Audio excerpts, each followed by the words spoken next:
Usai menetapkan 3 pasangan calon wali kota dan wakil wali kota Pagar Alam 2024-2029, KPU Kota Pagar Alam menggelar pengundian nomor urut pasangan calon di KPUD Komplek Perkantoran Gunung Garu Pagar Alam. Dari hasil pengundian, pasangan Happy Safriani dan FC Komar mendapatkan nomor urut 1, pasangan Alpian Maskoni dan Alfred Iriansa mendapatkan nomor urut 2, dan pasangan Ludio Liansa dan Berta Edhar mendapatkan nomor urut 3.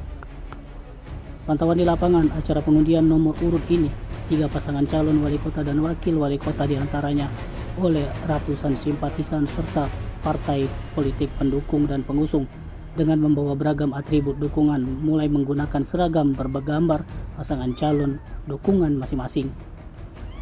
Meski berlangsung kondusif, kegiatan pengundian nomor urut calon kepala daerah ini disiagakan personel gabungan Satpol PP Polres Pagar Alam dibantu personel TNI.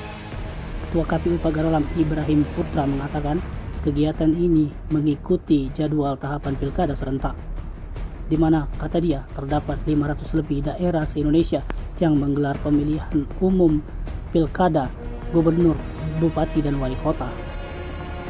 Ibrahim mengatakan nomor urut yang telah didapat pada pasangan calon wali kota dan wakil wali kota ini akan menjadi identitas bagi para peserta dalam mengkampanyekan pasangan masing-masing kepada para pemilih kelak.